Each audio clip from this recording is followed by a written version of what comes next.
Hong Kong maceramızın sonuna geldik. Şimdi otobüsle havalimanına doğru gidiyorum. Bugün ilk defa bineceğim A380'den size bazı görüntüler kaydetmek istiyorum.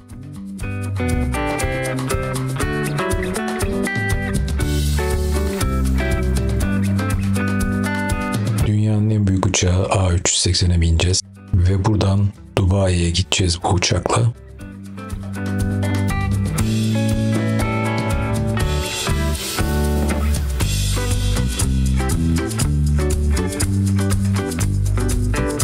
Otobüsten indik. İçeri gireceğiz şimdi. Havalimanına erkenden geldim. Vakit geçirmek için arkamda gördüğünüz McDonald's'ta internete girip sonrasında da check-in yaptırıp uçağımıza geçeceğiz beraberce. McDonald's'a geldik.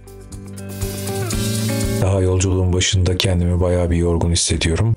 McDonald's'a oturdum, siparişimi bekliyorum. Şöyle göstereyim etrafı size. Biraz önce bagajımı teslim ettim. A380'in özelliğini biliyorsunuz. Dünyadaki en büyük yolcu uçağı. Ve bu yolcu uçağı 2 katlı. Ben de bugün ilk defa bu yolcu uçağına bineceğim sizlerle. Bakalım bizi neler bekliyor. Hong Kong Havalimanı'ndaki tuvaletin lavabosunu göstermek istiyorum. 3 musluk tarzı yer var. Birincisi köpük, ikincisi yıkama. Burası ise İlk başta sizi otomatik yüz taramasıyla geçilen kapı karşılıyor. Ondan sonra da X-ray kontrolüne giriyorsunuz. 2 defa ekrana bakıp geçebiliyorsunuz. Havaalanında magnet ve anahtarlık satılan bir otomat koymuşlar. Sıcak su ve soğuk su alabileceğiniz de bir nokta var burada. Büyük bir yemek alanı var. Alışveriş merkezlerindekine benzer bir yemek alanı. Buradayken Disneyland'e ziyarete gidemedik ama havalimanında bir tane mağazası var. Hadi beraber de biraz gezelim içeriği. Bizim pişmaniye satıcılarına benzeyen yerler var. Durian fruit'ten, şu kötü kokan meyveden yapılmış tatlılar var. Çikolata kaplı bademler, ne olduğunu bilmediğim birçok şey var. Kalan son paralarımı harcamaya çalışıyorum. 25 Hong Kong doları vardım. Şöyle bir şey aldım. Atıştırmalık. 17 Hong Kong doları verip bir tane %100 Hindistan cevizi suyu aldım. Evet, paraları bitirdik son. Bu bozuk paralar kaldı. 1.5. Bu 20 TL ediyor. Bunlar da yanımızda Türkiye'ye götüreceğiz. Yeme içme işlerini bitirdik. Kapılara doğru gidelim. Kapılar alt kattaymış. Kapı belli olmuş. 60 yazıyor. 40 ila 80 arası. Bir alt kata daha iniyoruz. Şimdi de bir alt kata daha in diyor. Şimdi hatırladım, geldiğimde de trene binmiştik. İlk durakta ineceğiz. 40 ile 80 arası ilk durakmış. Gidiyoruz. Gayet hızlı gidiyor. Havalimanı büyük olunca mecburen tabii tren kullanılıyor.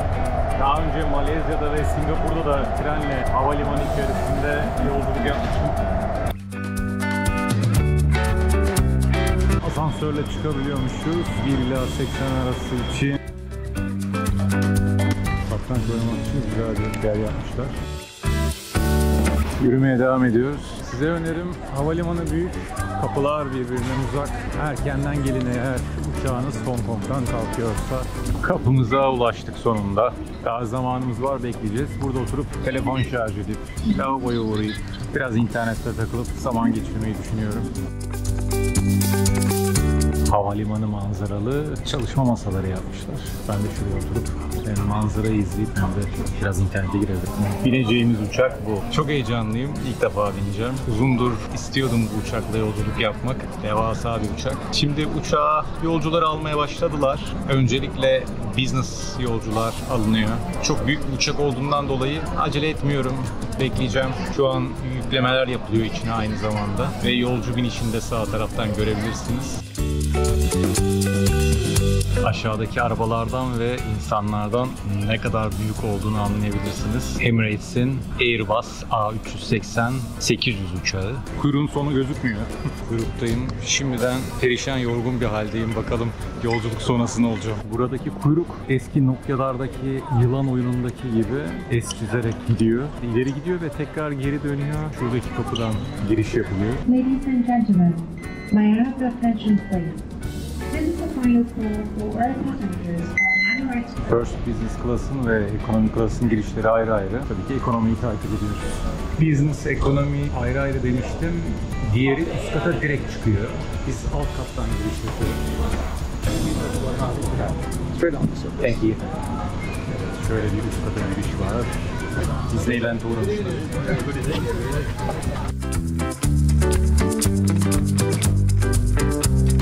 Çantamı yukarı yerleştirdim, yerimi buldum. Şimdi geçiyorum. Excuse me. Kulaklığımızı, battaniyemizi bırakmışlar sağ olsunlar. Pencere kenarında da olmanın keyfi başka oluyor.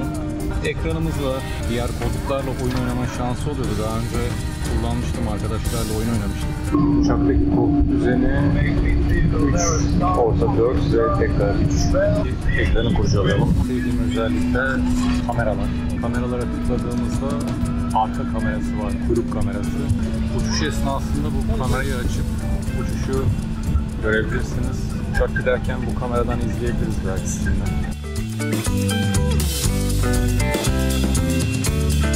Şu an uçağı araca bağlıyorlar. Bunu uçağın içerisinde oturarak izlemek çok keyifli. Havalimanında çalışanlar varsa yorumlarda bizi bilgilendirsin.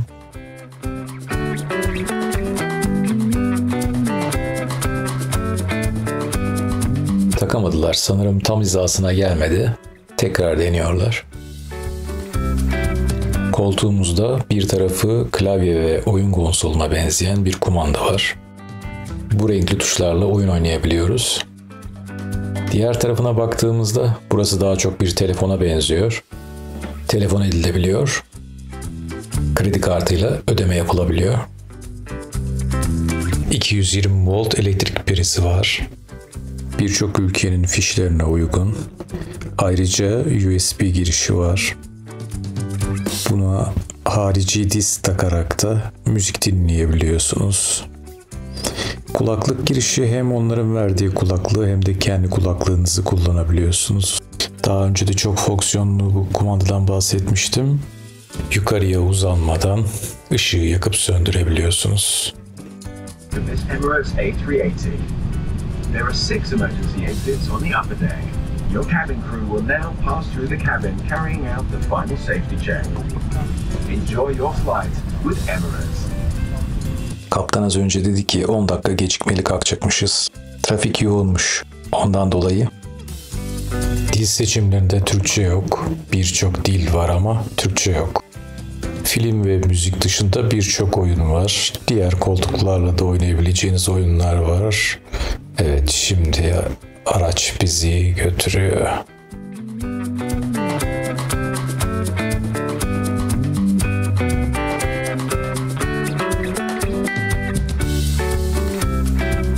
Pencere kenarına oturduk dışarı görürüz diye. Kanat o kadar büyük ki her yeri kapatıyor.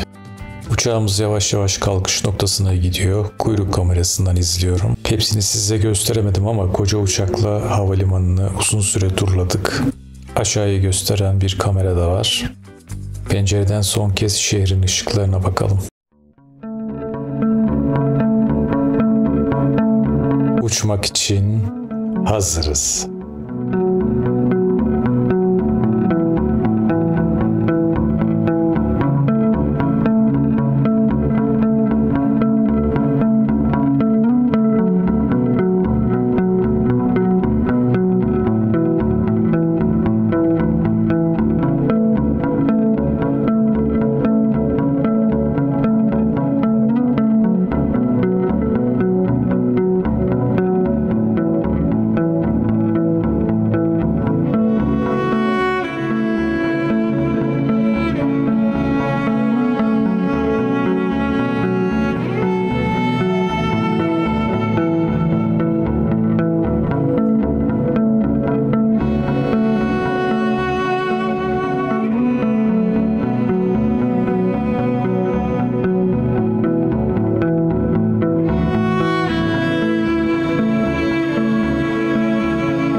Bu ekranda uçakla ilgili ayrıntılı bilgilere ulaşabiliyoruz.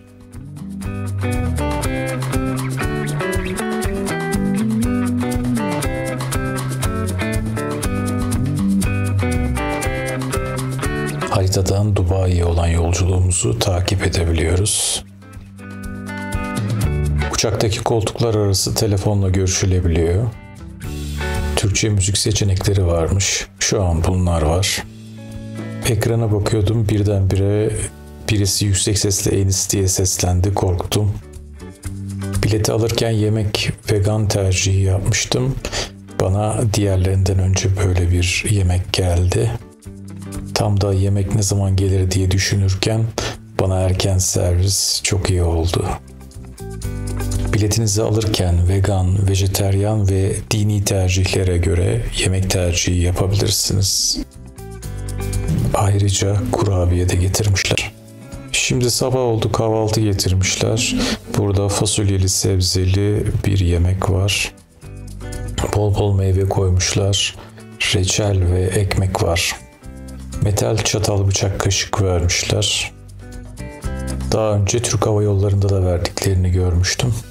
Daha önceki uçuşlarımda sıcak havlu, göz bandı, çorap ve bunun gibi ihtiyaçlar da veriliyordu. Birçok hizmette kısıtlamaya gitmişler. Kahvaltı saatimizi biniş yaptığımız Hong Kong'a göre ayarlıyorlar.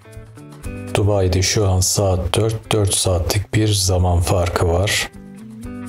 Yüksekliğimiz 12.000 metre, 775 kilometre hızla gidiyoruz ve eksi 49 derece hava sıcaklığı. Bu sebeple uçaktan paraşütle ayrılma gibi bir tercihimiz yok. Gördüğünüz gibi Dubai'ye çok bir mesafe kalmadı. Hava hala karanlık olduğu için pencereden bir şey göremiyoruz. Bu bölümün şöyle bir güzelliği var. Buradaki düz yere yastık koyup rahatlıkla uyuyabiliyoruz. Şöyle ön koltuktan bir örnek göstereyim sizlere. Yine karanlık olduğu için önümüzdeki ekrandan da görüntü alamıyoruz. Az kaldı, bakalım Dubai'de vakit geçireceğiz sizinle. Dubai'nin havalimanı çok güzeldi. Birçok kere kullandım. Eskiden Emirates'le çok uçuyordum. Koltuk mesafesi gayet iyi. 1.81 boyundayım. Ayrıca koltuklar geniş. Biraz yürüyüşe çıkalım, bacaklarımız açılsın.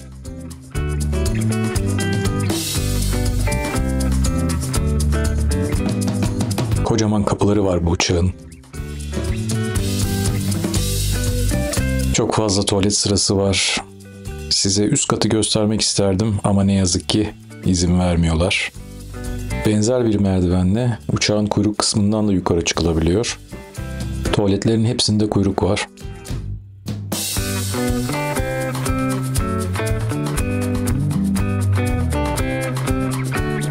Müsait tuvalet ararken uçağı da beraberce gezmiş oluyoruz.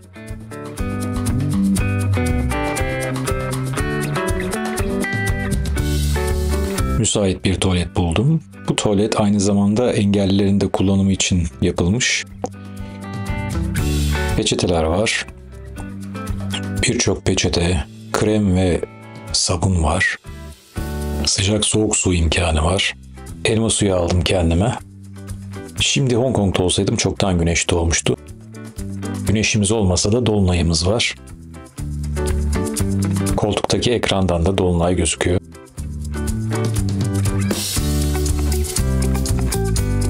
Gün doğumunu izleyerek yolculuğumuza devam ediyoruz.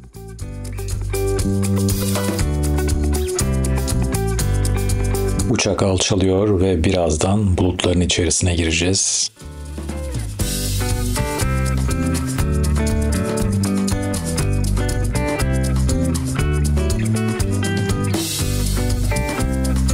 Bulutların içindeyiz.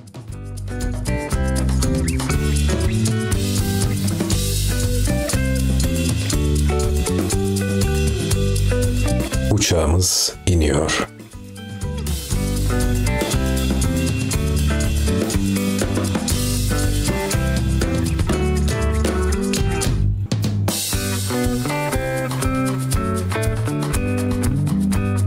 Dışarıda sisli bir hava var. Uçak şimdi park alanına doğru ilerliyor. We have got parked yet. We still around 20 minutes to... Uçak henüz park etmedi ama herkes ayağa kalkıp hazırlanmaya başladı. Kapının açılması uzun zaman alıyor. Ben ayakta beklemek istemiyorum. Kabin bagajınızı gözünüzün önünde daha güvende olsun diye karşı taraftaki bagaj kısmına koyabilirsiniz. Hostesler yolcuları koltuklarına oturttu. Kaptan park alanına gitmeye devam ediyor.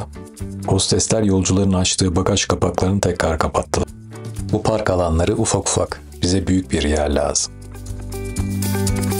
İşte burada uçağın bir kardeşi var, sanırım yanına park edecek. Kaptan geniş bir yer buldu ve park ediyor. Yolcular acele ediyorlar. Herkes yine kalktı ayağa. Böyle bir uçağın park etmesi, kapıların açılması zaman alıyor. Kapıların açılması için gerekli hazırlıklar ve bağlantılar yapılıyor. Buradaki ikinci kısım uçağın üst katındaki kapıya bağlanacak. First class ve business class yolcular için ikinci bağlantı da üst kapıya doğru yaklaşıyor. Bu arada bunun ismi nedir bilmiyorum.